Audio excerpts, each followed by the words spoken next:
started then. Thank you, Jane, Lila, and Joel for a great session there. Great way to kick off the ICS. And now we're going to move into our session on crimping. So as Anna mentioned, pull out whatever you have to participate.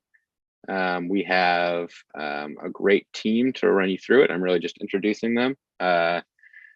We have Esther Jang from the University of Washington, Spencer Sevilla, I guess, I don't know how you're introducing yourself these days, but Treetop Networks maybe.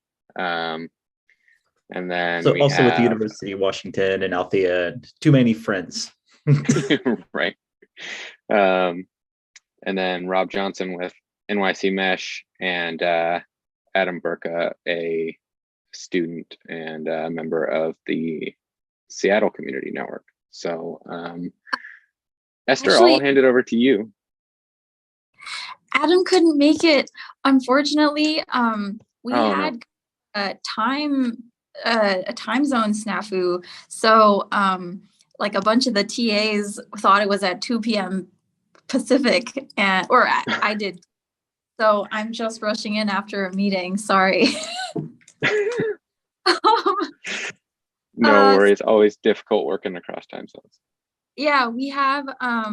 We don't have Adam here, but I think we have Matt Johnson, who is another PhD student in our community network lab at the UW.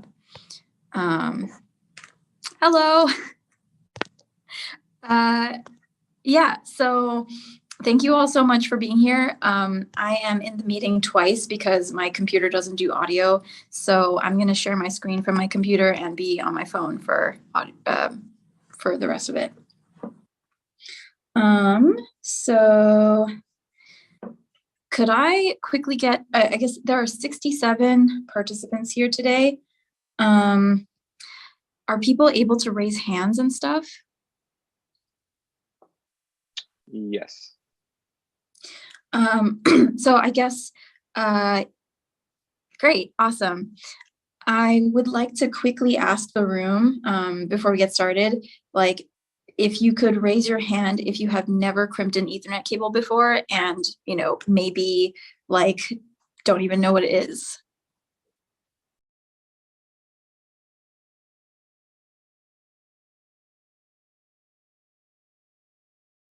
I haven't crimped, but I know what it is.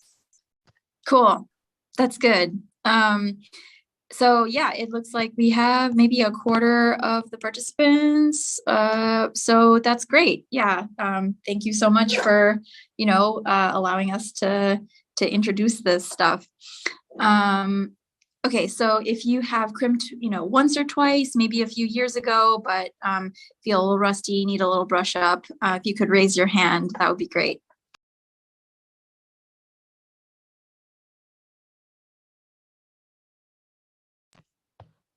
Oh, sorry about that. Okay, cool.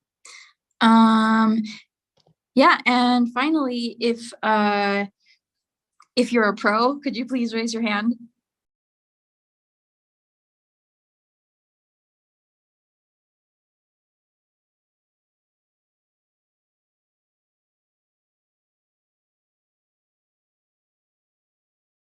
Cool. So there are many people in the, you know, no answer category, but I think we have a pretty even distribution, which is cool.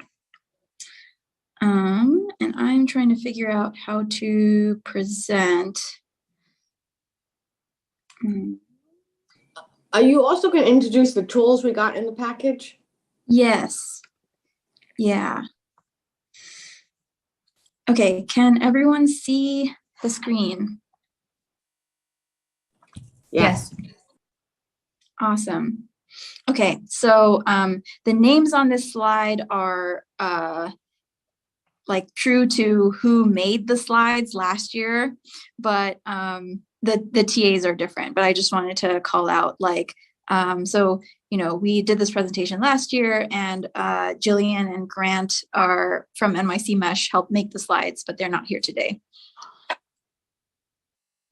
Okay.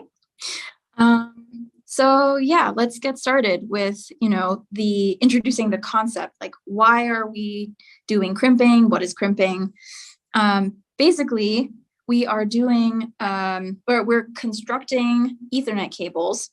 Most routers, switches, and networking equipment use Ethernet cables to communicate. They may also use other, types of cables and protocols and media, such as fiber optics. You may have heard of that.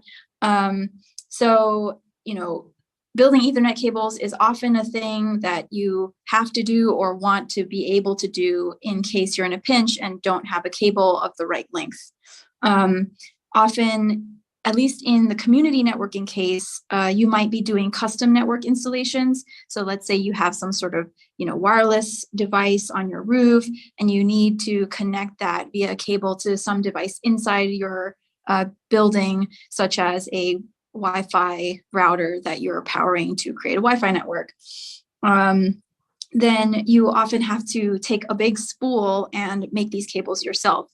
So in like this photo right here, that's the picture of the crimped or attached cable head or connector.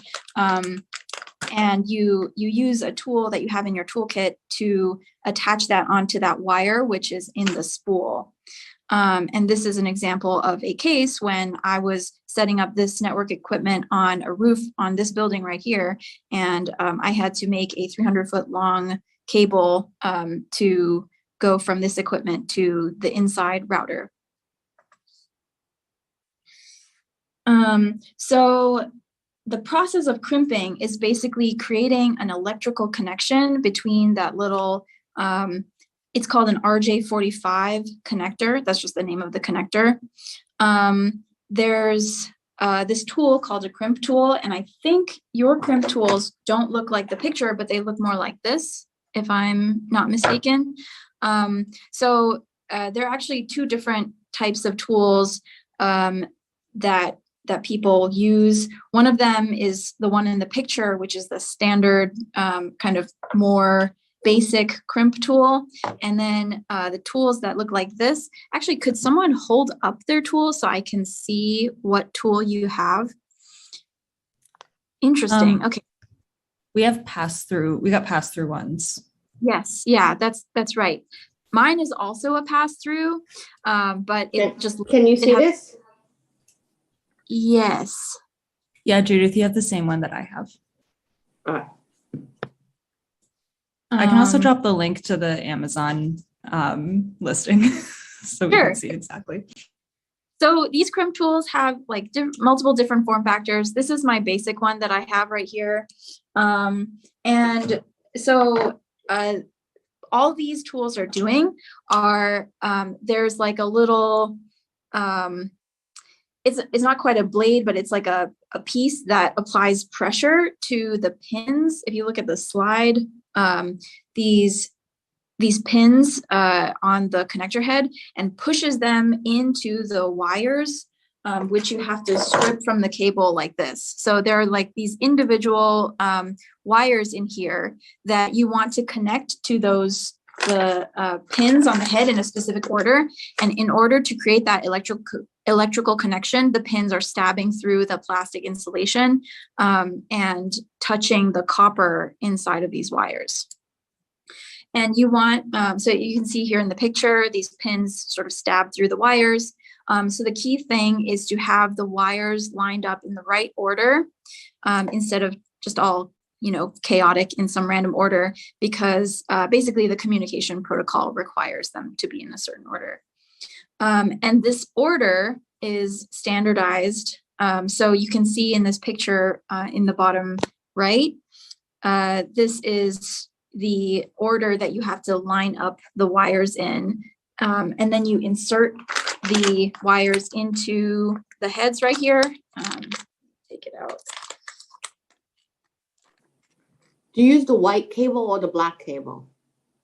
So in my colors are switched compared to yours. I believe the US kit is white cables are what's called Cat 5e, and then black cables are Cat 6. Am I right about that? Yeah, I think so. I threw it in the chat. Yes, white cables are Cat 5e and black cables are Cat 6. So mine is actually switched because I have my own cable. So I'm using the black cable. You all should be using the white cable. Okay, so there's blue. Yeah, blue is Cat 6. Right now I'm working with Cat 5e. I'll tell you about that in a second. When you have, if the cables, if the wires are not all out, you have to cut some of the plastic off. Yes, yeah. I will describe that in just a second. So I believe your kit should still look mostly like this, where you've got the crimp tool, you've got a cable tester, which hopefully has batteries in it. You've got a. We don't have cable tester. Oh no. Okay. Here, I can jump in. So for this year, we don't have cable testers. The wire strip tool might be built into the crimper, I think. I think it's this yellow guy. It doesn't look exactly like that though, but you should have a little baggie that will have the metal RJ45s and cable boots, and you should have enough to, like, if you should have 5 cables in your bag, and you should have enough to crimp every single one and have one on every end. But yeah, there's not a cable tester, unfortunately, this year. And then also, how do we so you're going to explain how to take the wires if the wire is too close? You can't separate the wires because it's too covering the wire. How to get the wire plastic off, the white plastic thing off. Could you show me? Okay, so that you're talking about. So I have. Let me get my. Hold on a minute. I have my thing, but if you see, hold on a minute. I'm on the. I have to move to. I'm on the iPad, and so I'm figuring out how to work with the camera. You see? Sorry, I'm having a hard time stopping the screen share because my computer is acting up. There we go. I see. Oh gosh. Did I see your crimper, Judith? Oh, it's the one in the link that Anna posted. Is it the blue with the? There's a yellow thingy on it. Okay, yeah. Okay, so you see this here? Wait a minute. Rabbi, who's saying that? That's Lyle. That's Lyle. Yeah. Okay. Okay. Can look at your crimper. You'll have two sections. You have a yellow. You see the yellow? Yeah. So these are to. Don't use these. Don't use what? This one here. This slot. Because you'll see there's a little blade in there. Okay, so you're talking, Esther's talking, but. And then so you insert into here. Wait a minute, could you go again? So I can't, the person who's not. Hey, I wonder, Judith, I wonder if we let Esther go through her presentation, she might be able to explain the answers to the questions you have right now. Like, I feel like maybe let's give her the chance to go through it. Okay, yeah, no, that's fine. I just don't know what to do. Okay. All right. So I switched to a computer. Yes. I just did this because I have a table. That's why. I think we're all in the same boat, Judith. We're all in the same boat as you. We're all looking forward to finding out how to do this. Yeah. Let me see. Gosh. Oh, okay. There we go. Sorry about my computer difficulties, everyone. Okay, so we've got, right. We've got our crimp kit. Unfortunately, the cable tester is really important. And it's also really important to have a functional cable tester. Like, I recently had a huge problem because I wasn't sure whether any of the cables I was building were correct because I didn't have a way to test it. So like in future, it would be good to have a cable tester. They're only like $8 online, but like worst comes to worst, you can always just plug your two ends of your Ethernet cable into different devices and see if they can communicate with each other. Like, does the Ethernet cable work? And that will essentially be a way to test your cable. So you've also got your uncrimped pieces of Ethernet cable, the RJ45 connectors, which are in the baggie, and then the cable boots, which are protecting like the ends of the clips, the ends of the connectors, to just relieve the stress on that join between the cable and the head. Here's a quick aside that, we don't have to spend a lot of time on, but there are other connections that are often used between routers called SFP, or they're fiber connections. And that's right here on, these basically square like holes in the router.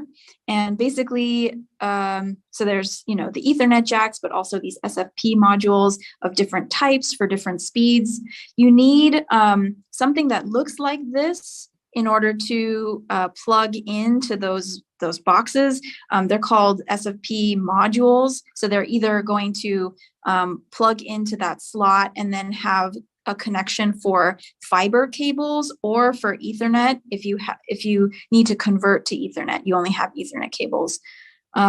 So that's just another type of router connection that you might see. And there are many different types of fiber cables, but for now we're just going to focus on Ethernet, which is just this RJ45. This is just another slide with the different cable orders that are possible for Ethernet cables. We're going to focus on the type B versus the type A. They're just two different orders, which are both valid. They'll both work. But the most common type in USA and Canada is the B, so we're going to go with that one for now. There are also different types of Ethernet cables that have different properties. So there's shielded versus unshielded. If you buy a cable box, you might see this acronym STP versus UTP. Generally, cables that are designed for outdoor use are shielded. The shield works as a guard and drains induced current surges to earth via the PoE adapter of the switch, like basically a grounded device. So if you have an outdoor installation or partially outdoor, then you want one of these shielded cables with like the blue or the silver foil. And finally, the two different types of cables you have are explained here. So the two types you have are Cat5e and Cat6. I guess these this chart is just showing, it's like different types of cables. And then you've got unshielded twisted pairs here. But Cat5e and Cat6 are very similar cables. It's just that, so there's actually multiple types of Cat6 cable. There's Cat6 and Cat6a. And they have different maximum speeds just based on how physically the cables are built. I don't know if you can like have the two types of cables in your hand right now, but let's see.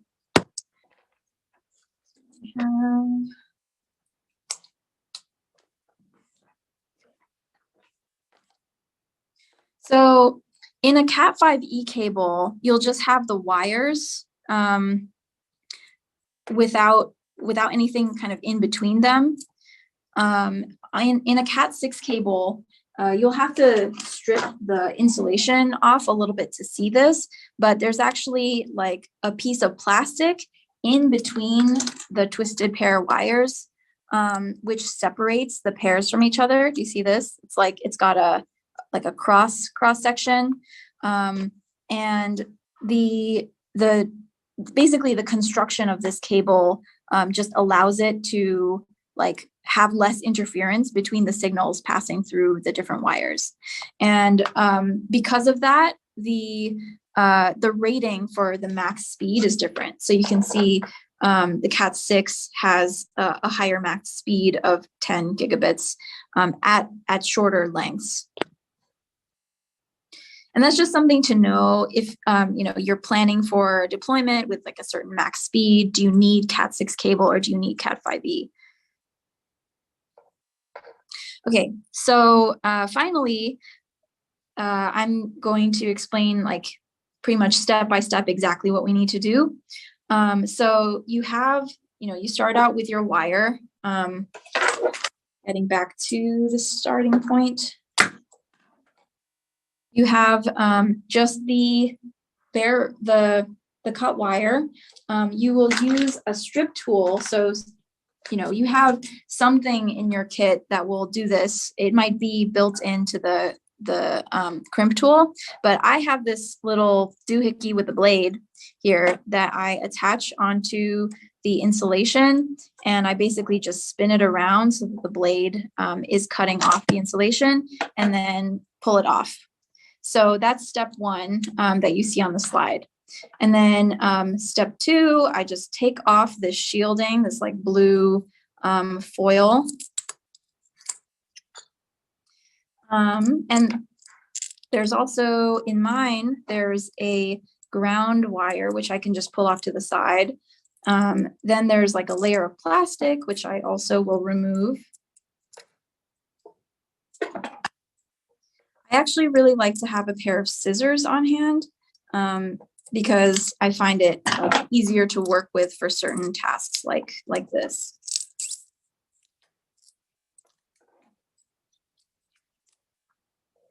So after you remove the plastic, separate out the pairs, and then you really want to untwist the individual wires so that you can line them up in this specific order that you need to respect. And the third picture there is just after I've like untwisted these wires, I have to straighten them out. So once I straighten them out, then I can put them in the right order and push them into that that RJ45 head. So you know, I won't like it'll you know take a while for me to line everything up. So I'll just demonstrate like what it looks like after I put the head on. So this is the RJ45 connector. Since these are pass-through connectors, so there's like Esther, we cannot see your video. Oh, sorry. Can you see? Ah, I see, because I'm sharing the screen. Oh. Okay. I can actually see Esther's video. Yeah, you can change it to speaker view, and that should help, Judith. Okay. I think I think it should switch to my video now. Now it's on. Now it's on. Yeah. It was off before. Okay. So, right. I think, okay, I'll just go ahead and put them in the right order because I want to do it. So, the order, the way I remember it is always orange, blue, brown, with the green split around the blue. And you can remember this kind of like, you know, the Blue River runs through the green forest. And also the pattern is always stripe solid, stripe solid, stripe solid. So from left to right, you know, stripe comes first. Before we do that, could someone explain on the tool how I crimp on the US one? Is it above the yellow thing? Yes. So, okay. I'll get to that in a second. I will actually share my slides again. But it looks different from yours, so that's why I don't have that separate yellow thing. It's built in. Anna, would it be possible to have a breakout room for folks who need a little bit of help with the tool? Yeah.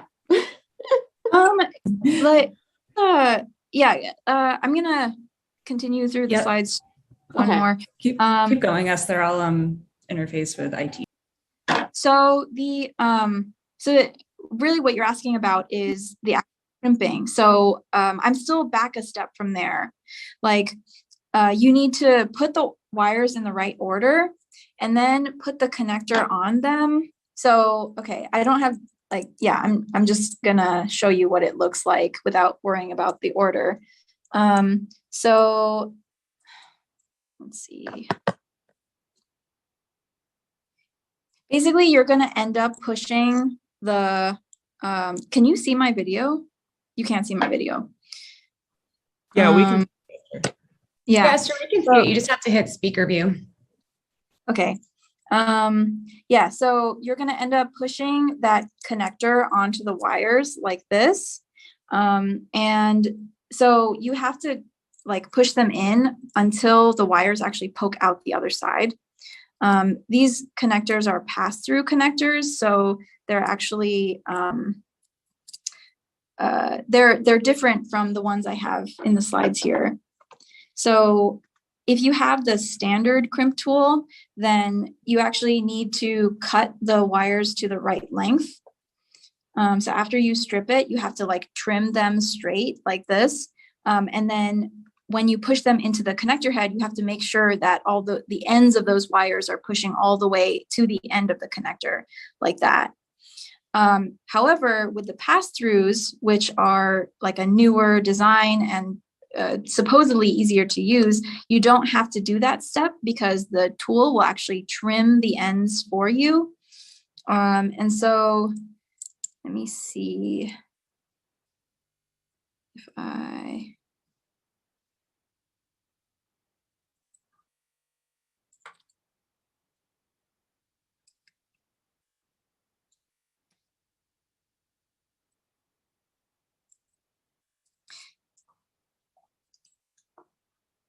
yeah, it's a little tricky. Okay, so these wires are actually not in the right order because I have skipped that step for time purposes. But basically, you make sure that all the wires push through, and then you take your crimp tool, and if you look on, like, look at the face of your tool. So mine looks like this, but you know yours has a differently shaped head.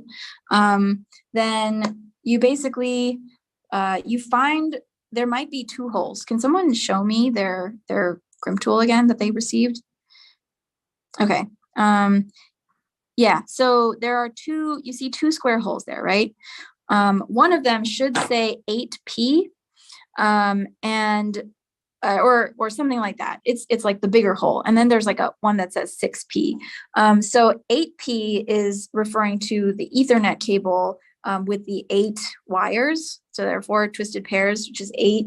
And then there's the one that says 6P is actually for telephone cables. So you want to take the connector and push it into the front of that hole that says 8P.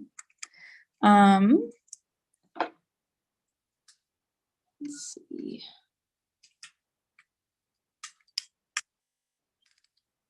Yeah, and you might have to actually click the tool open. So I have like this fancy little screw that overrides the ratchet on my tool. So I had to like use that to open the tool fully.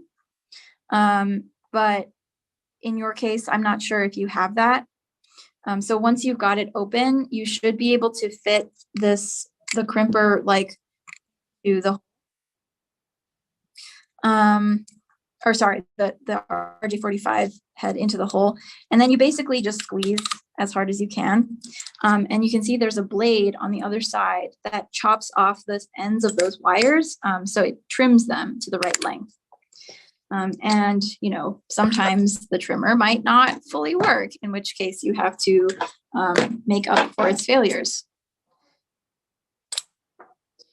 So that's basically what crimping is. Like you're trying to get those pins to stab into those wires. And actually my crimp, maybe it was the head, maybe it's the tool, but it partially failed. So there's like a pin still sticking out.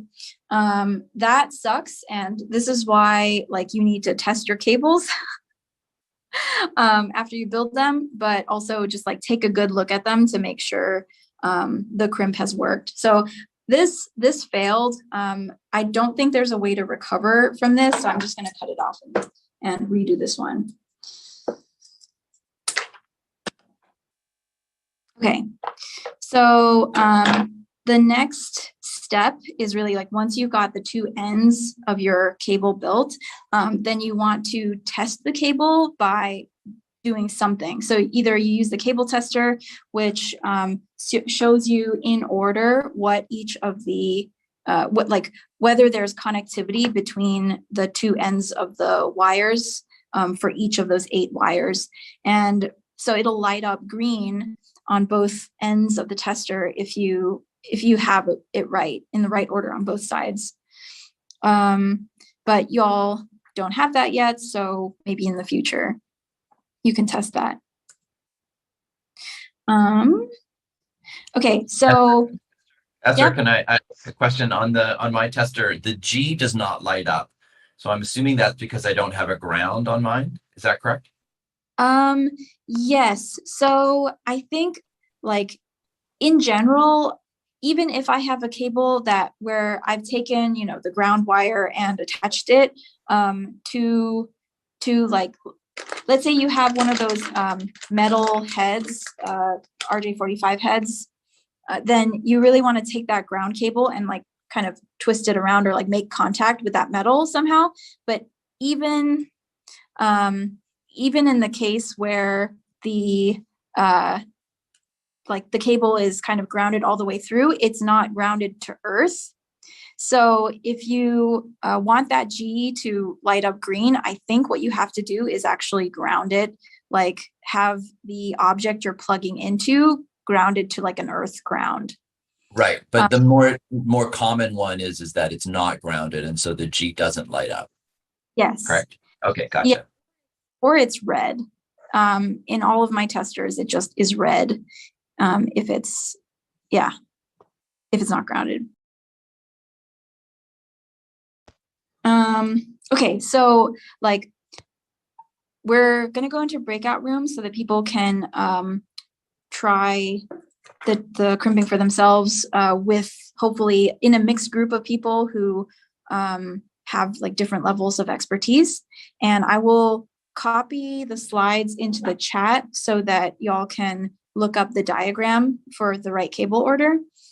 Let me see. Gosh. All right, there we go. So there's the Google Doc. The slide the wire order is on page or slide 8, the B type pinout.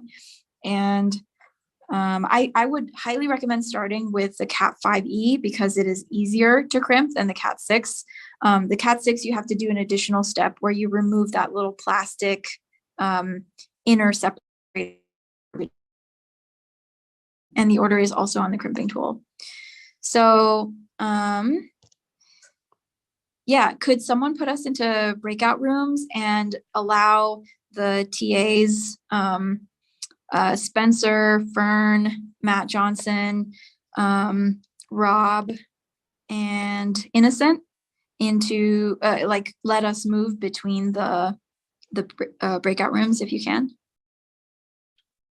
Yeah, so we'll we can set it up so that participants can choose the room so that we can make sure that each of you can end up in a separate room and we don't end up with all the instructors in one room. So let's do like one, I'm going to title one beginner room just for anyone who wants additional help. And then we can have one that's kind of like the rest can just be as people go around. So I'm going to open the rooms. So which room is for the helper, for people who need help? Well, I think they're all for people who want help, but the one that says beginner, you can join that one. Okay. And then the rest for people who are intermediate or further along can join the different room. A quick note, if you do want to use cable boots, like those little rubber boots that you have in your baggies, then you want to put those on to the cable first before putting on the connector heads and crimping them. Otherwise, you will like not be able to put them afterward. Is there a question, James? Yes, whoop, excuse me, I put my mic here. Since I have an overhead camera and I'm using the US tool, you may want to put me into a room where someone wants to learn a little bit more about the US tool and I can show some close-up shots of what's going on. Although my Jim, maybe tester you is could different. maybe you could go to the beginner room then. I think Judith is gonna want to get a close-up look of the tool. Oh yeah, okay. Thank you, Jim. Is everyone in a breakout room now? No, let's go ahead, and everyone's going to have to kind of self-select. Cool.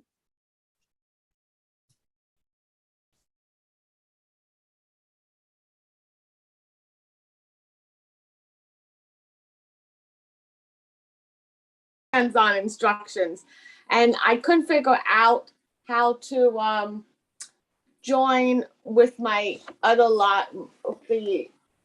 on my other screen, the same breakout room, and I want to, I guess. Well, we're lucky we got Esther. Oh, good. Esther is absolutely awesome. Esther and I, we worked together in Hawaii. How are you, Esther? Hi, I'm good. How are you? I'm good. I was the tool girl. I'm married to a marine mechanic, so you guys put me in charge of the tools when we were in Hawaii because I knew which one was what. But yeah, it's nice to see you again. Yeah, nice to see you. Okay, I'll go. Let me see here. I'll go off here. Start video. There we are. Yeah, here I am.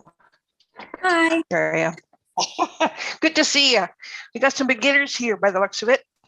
Yes, very beginners. Oh, and someone has the same tool I have, right? Yes, Okay.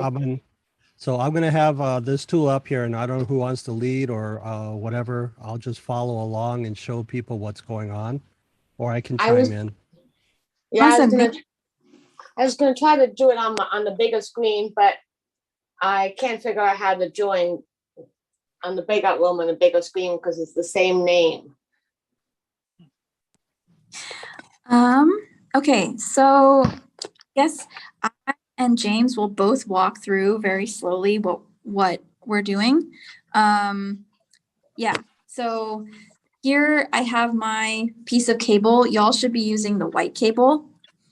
And I put my boots on because I want my cable to have the boots on it. So James, if you could do that as well. Oh wait, but first tell us how to take out the plastic. We need to put the boot on first. Yeah. No, but don't I have to get the wires off the plastic? Here. Not You yet. see my cable here, Yeah. Judith? Okay, you take your boot, you put it over. The reason you do this, for our sample here, the cable is only 8 inches long, and this doesn't seem to make a whole lot of sense. But imagine if this cable was like about 50 feet long or longer, or it went through a wall. If you put the crimp on first, you would never get the boot on because you couldn't slide it on right from the other end. So you want to make sure this is on first. Slide it on like this. Right, you slide it on first. The Like open this? side of the So the open side of the boot, the bigger side, should be towards the side that you're going to be crimping or cutting. Okay. So Go ahead. Sorry. James makes a really good point. If you're going through a wall, that's another good reason you can't have the connector on first. You should have the wire or the cable basically cut so that the hole can be smaller. You don't have to like put a giant hole in a wall that fits the connector through. You can just put a small hole, thread the cable through first, and then crimp the end on. And that way you don't have to like patch up a huge hole in your wall. Yeah, so once you've got those boots on, then we get to stripping the cable. Are you all good with that, Judith? No. I got the boot on. I got this now. You put it in the pot above the hole above the yellow, right? Correct. Okay. Like you showing.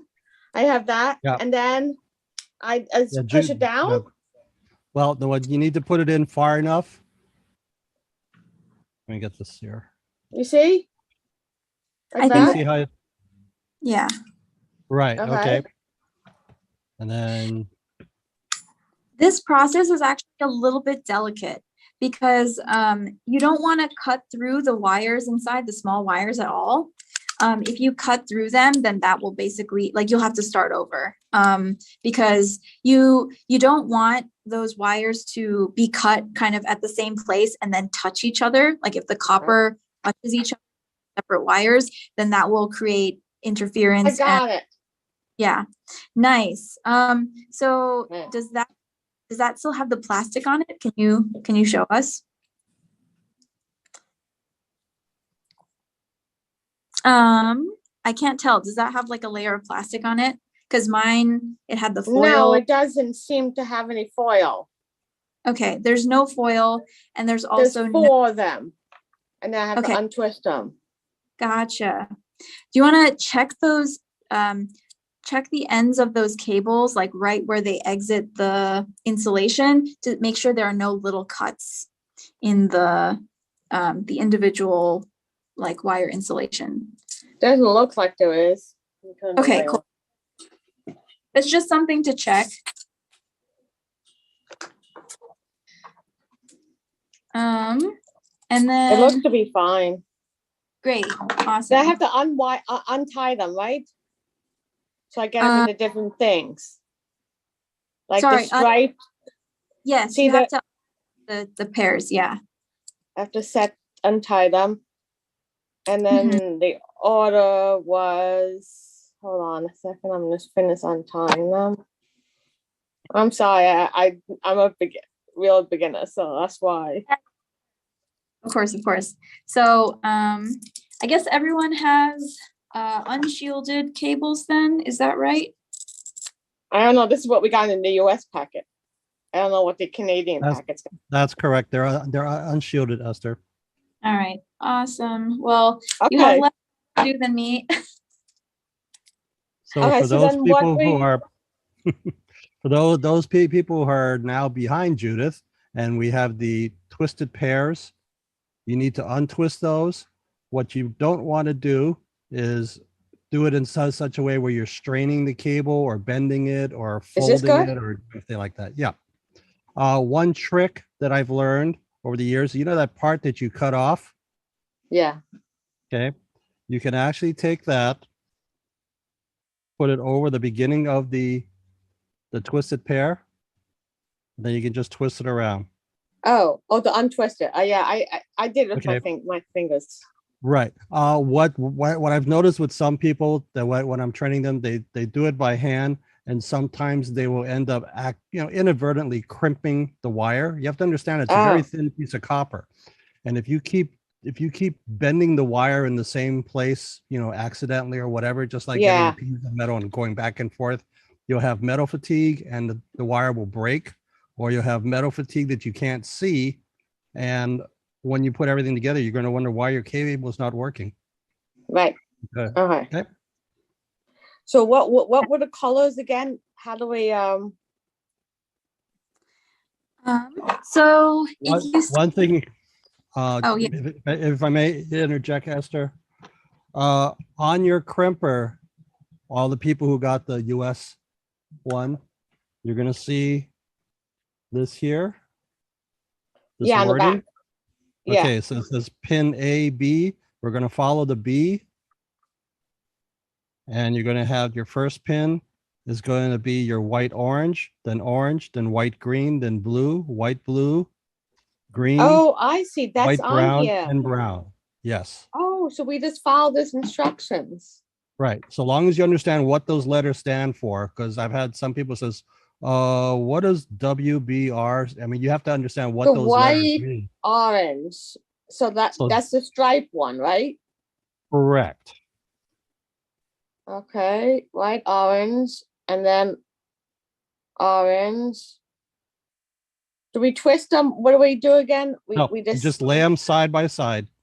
yeah, white, orange, orange, white, green.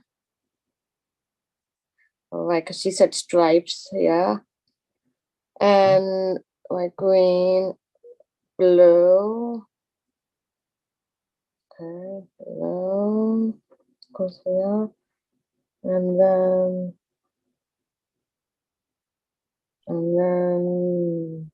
white, blue.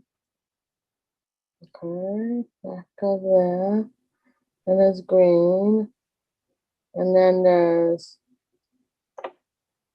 I guess it's white, brown, but it looks like sort of white, purple, but. And then brown. Okay. Mhm.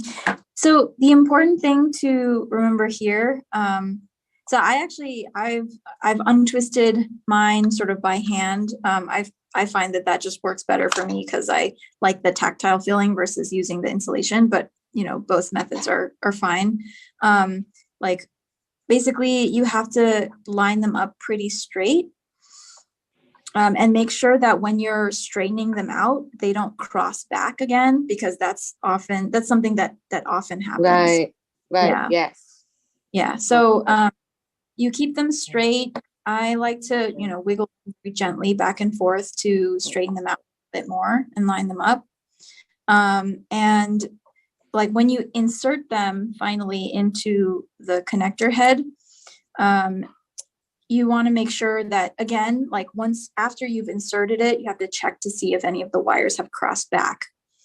And remember that when you insert it, it needs to be like clip side facing away from you. So you've got like from left to right, it's orange to brown, right? And then you take the head and you like face the pins towards you. So you're looking at these little gold pins, and the clip side is facing away. And then you sort of you line the wires up inside the head. The question is, how do you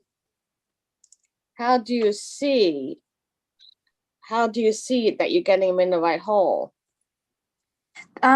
So you can kind of see it's like clear, the plastic is clear inside here. So you kind of have to watch the wires as they go in. And then you can other side when it pops out on the other side, that they're still in the right order. But here's another thing. These pass-through connector heads tend to be like the wires are offset from each other. They're not in one straight line. Do you see that? I don't know if you have the same ones as I do.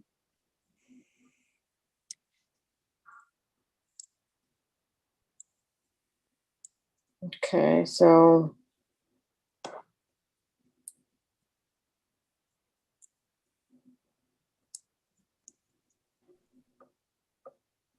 Okay, so I'm gonna interject one thing in here, Esther.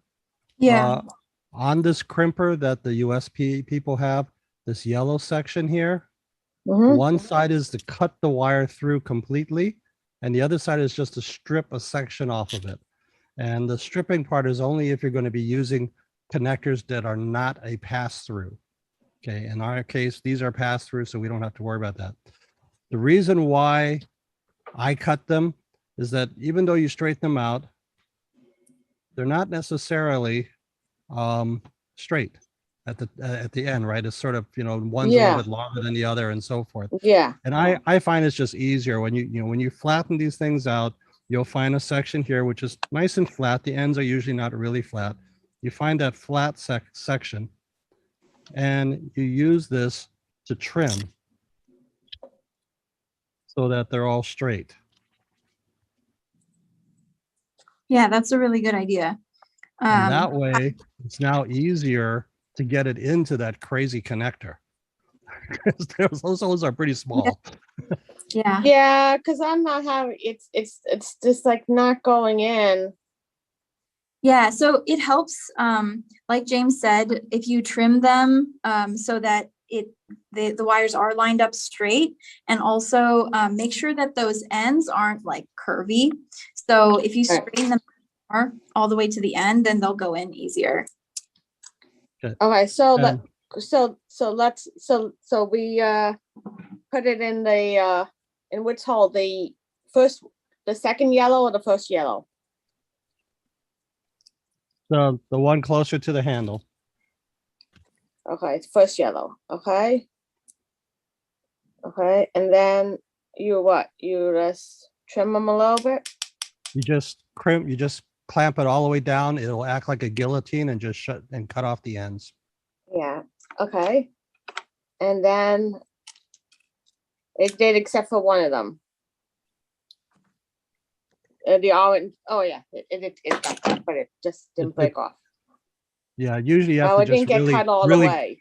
Yeah, when you do crimp these things, you know, even though it stops making noise, make sure you just really, you know, cinch it down to make this sure thing you've is actually been cut all the way cut. through.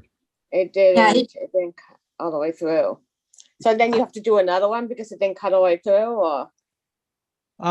If it's, you might be able to just break that off. I mean, I can't see it from here, I but you might be able can to, break it off because I'm, I guess, not strong enough.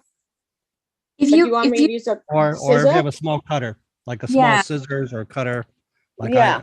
I have these here. I have a my- my garden cutter. shear. That's that'll work. I always have a pair of scissors with me just in case you have to make those like smaller wire snips.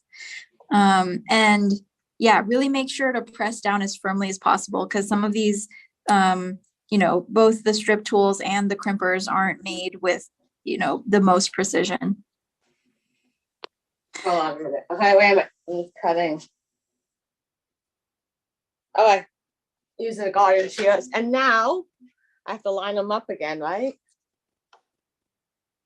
Okay, just line them up again to make sure they're all lined. Yeah, the white orange always goes like to move back. White, orange, orange, white, blue, white, green, white, orange, white, green. Hey, How Esther, is quick question. Sorry, yep. Did you want, how much time do you want left over when we head back into the main group, or do you just want to run out the time in the breakout? Green, Oh yeah, we can come back if blue. want to do like a closeout or a wrap up. Yeah, in here we're basically like almost done. If you give us like 1 minute, and we'll come back. Oh yeah, no, I'm not trying to rush you. I just wanted to clarify with you. You're running the show here. Okay. Are all the other breakout rooms doing okay? I'll hop around and check on them, but they seem to still be active. Okay, cool. So is everyone kind of at the crimp stage where you've got the RJ45 on the cable, and you're ready to actually crimp? Are you all crimped, Judith? Judith, you're muted. I got them in. So I put them in the hole. Uh-huh. And then I hope And they're did you- right. Yeah, like did you do this part, the part where you crimp down and then the trimmer like trims the ends off? I trimmed them. Yeah, I have the ends. See? Yeah, it ends. Yeah. Awesome. So now if you pull on that connector, it shouldn't come off the cable. It should be just like secure. A pull? Yeah, pull gently. I did. Yes. It's secure. That's firm attached now. You Okay, should now I just have to put the thing that the other thing came off the other end. the boot. Yeah, you can push Yeah. the boot on now. So like usually people push it up all the way until the little nubbin Do is. we need the boot? Because I always find the No. boot just You gets don't- in the way. Yeah, you don't need it. So some people prefer it, but you don't need it. The other thing is, do you all have a ground wire attached to your like in your cable or no? Is this just me?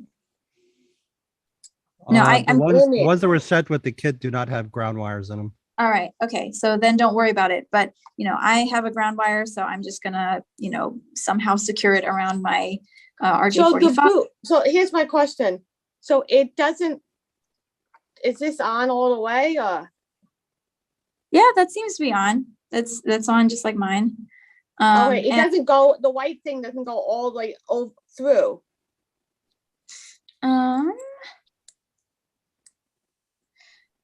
yeah, I mean, I'm not sure if it, has to be a certain way, but at least when you press down on the end, it should depress the clip.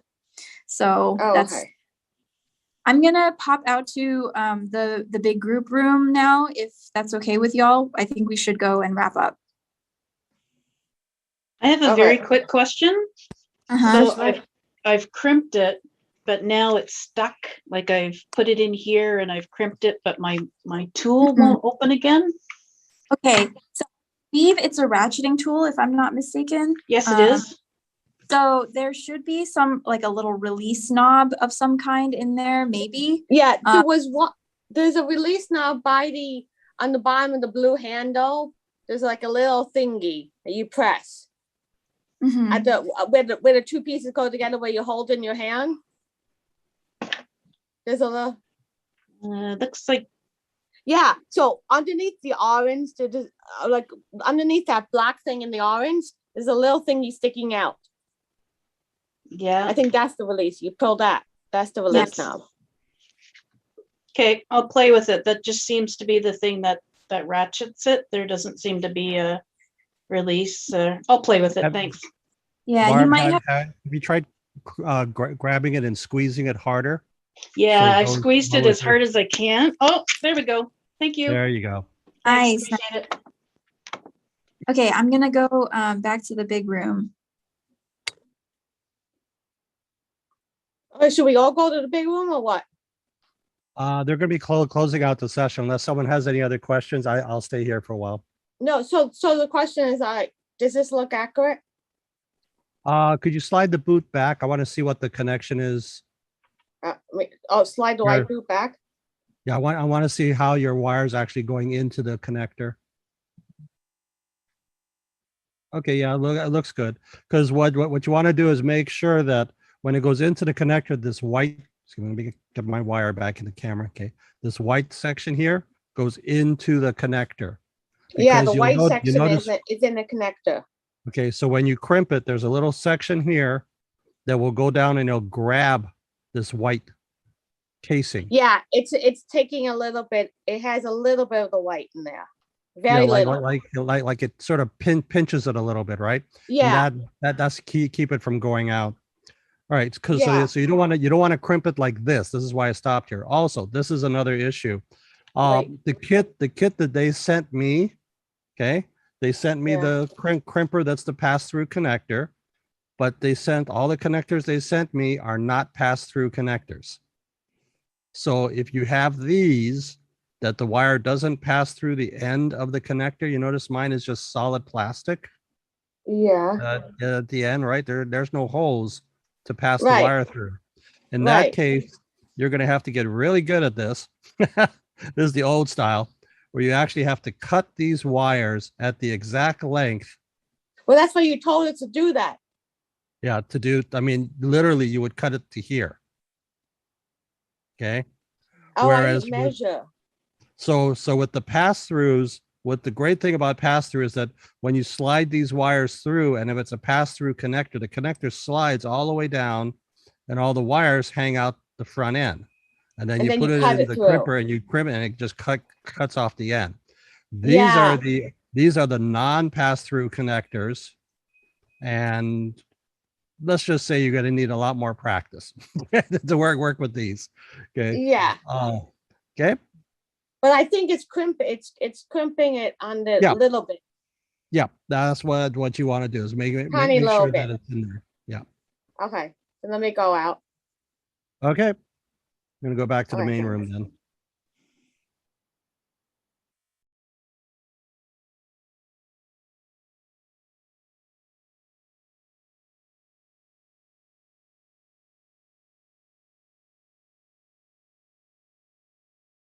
Recording in progress. Leonardo, this is Marie. I have friends that work for Ewing Foley. So they do data center, racks and all kinds of, cable troughs and that kind of thing. I don't know if they would be in your price range, but I can certainly introduce you to them. Yeah, it's actually like cable is pretty reasonably priced, like, via online retailers. And so, it really depends on the type of cable you need.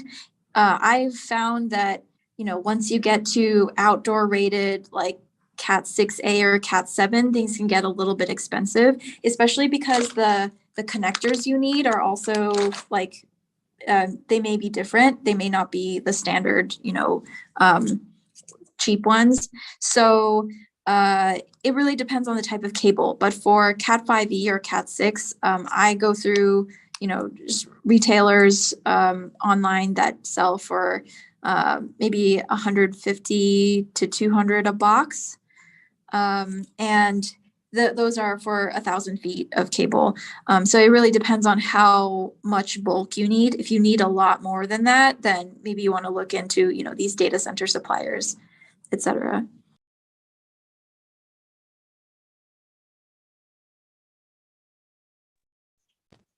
Actually, as like there becomes more types of like more, advanced types of cable available, the price of Cat 5e continually drops. So like a few years ago, it might have been 150, 160, but now it's like 100, like 100 for like really cheap cable, or less even for really cheap cable. And then for the stuff where the wires are actually copper, which is probably what you want, then it's like 120, 130 for 1,000 feet.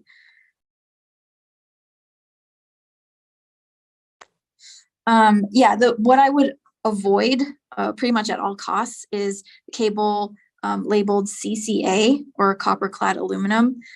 Every time I've used that stuff, like it's the stuff you can get for, a box of 500 feet for $30 or something. It's just super cheap, breaks easily, often has issues, just even conducting, easily damaged, like not good for outdoor. Yeah, I would just not use that cable.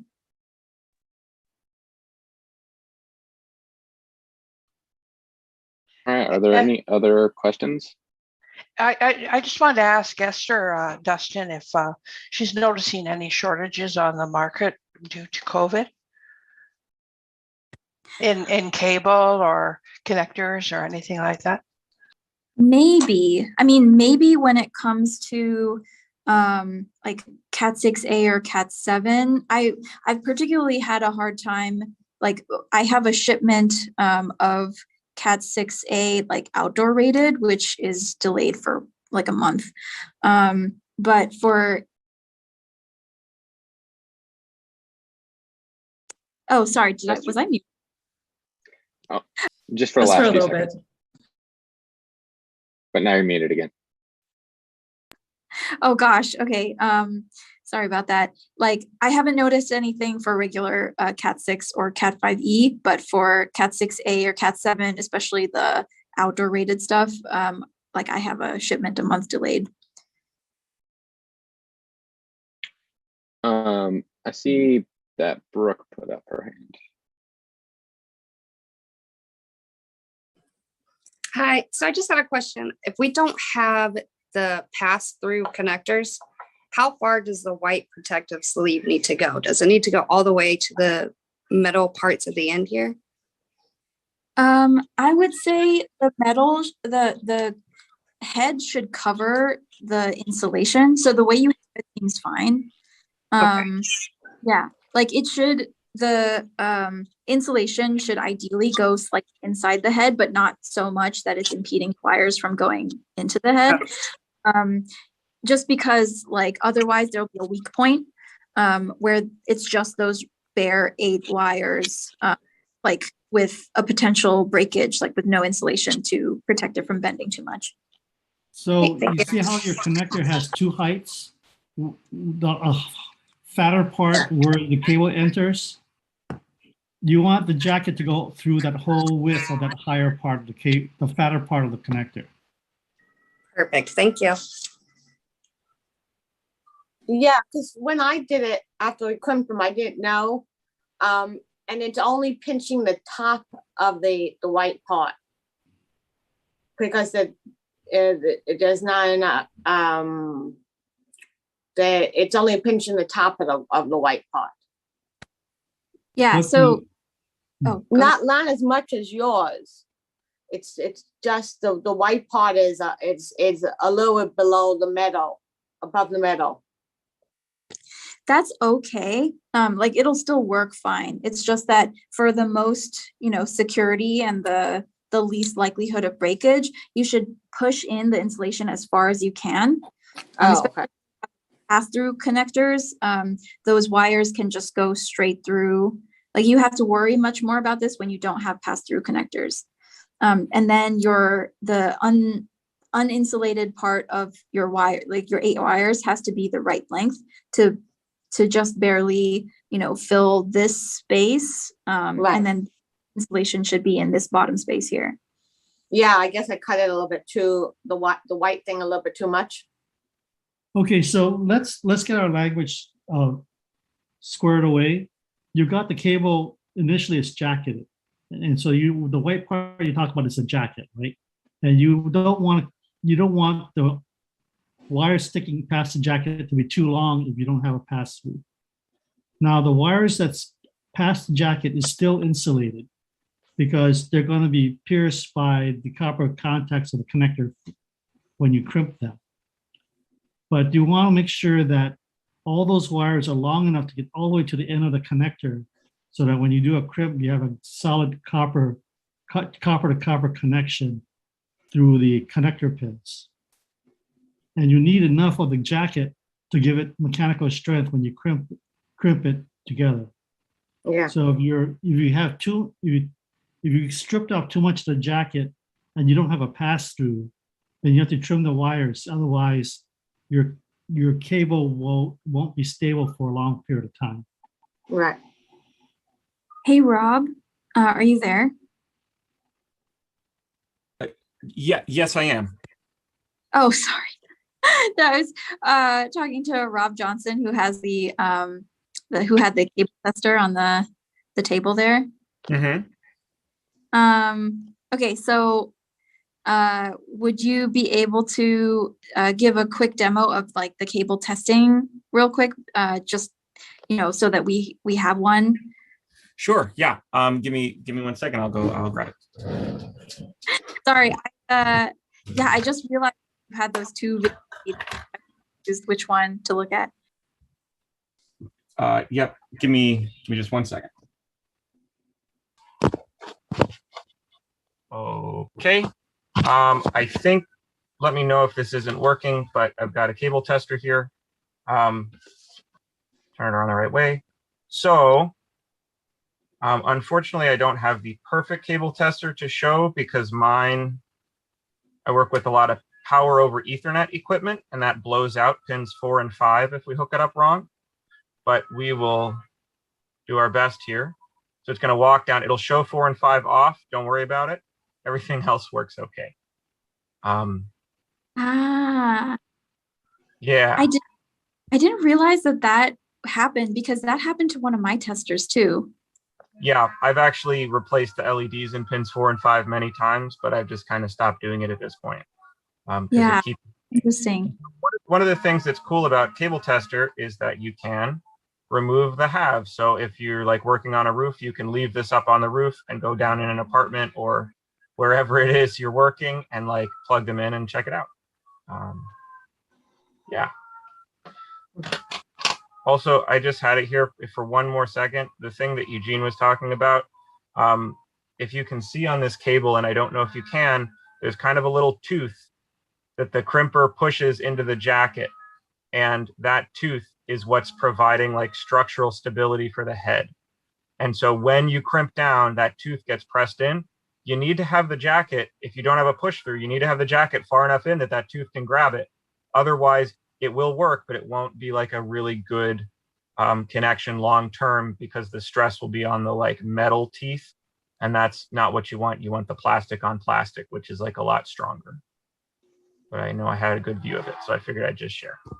Can you also explain something about the grounding? I'm happy to. Or Esther, you want to talk about that? You can go for it. Yours Okay. Does your show a ground? Mine does show a ground. I don't think I have a cable that has the ground connected right now, but I do have a cable that has the ground wire. And it's called ground. So this is a cable that has the ground wire. Let me move this out of the way. It's just another wire that's there. It's tricky. They call it G on the tester, and G is definitely for ground. But as an electrical engineer, I gotta just warn you, it's really a drain wire. It's not a grounding wire. And the drain is for electromagnetic interference. So like it makes the cable, it's not grounding in the sense of your home electrical system is like about, if there's a high amount of current, like it's gonna shock you if you drop your hairdryer in the bathtub, that'll like go to ground. And so it's a safety thing. This is not a safety wire, it's very small. It's just for shielding the cable. And so we have this metal Ethernet head, and the metal has an extra little tab on it. You can see it there maybe, right at the end. And the drain wire gets connected in. So once we crimp up the cable, it will be connected. And I wish I had one to show you. But that means, because the problem is there's insulation, like this is, I'm calling it insulation, but it's actually like shielding on the outside of the cable. And there's shielding on the cable, and there's shielding on the head, but they're not connected to each other. So this wire lets us connect them so that we're shielded as much as possible the whole way through. And this can connect to the shielding inside of your equipment even, which is like even better. And this tests it, and you can see that, wonder if I can get the lighting right. You've got these little tabs here that when you plug in your shielded Ethernet head, now the equipment shielding and like the case of the equipment will all be connected in with the shielding on your wire. And that'll prevent like literally like rays, like cosmic rays and stuff from interfering with your equipment. And so the grounding is testing that out. It's testing like, is this shielding here on the exterior of the cable tester connected to this shielding on the exterior of the cable tester? And that's awesome. You want to make sure unfortunately, that I works. think we're gonna have to move on to the next session because we're already ran over about 15 minutes for this one. But want to thank Esther, Rob, Spencer, and the team, Innocent, and everyone who seemed to see Adam join just a few minutes ago as well. But thank you all. We're going to take just a quick 10-minute break before the next session starts to give people just a chance to step away before we kick off the next session.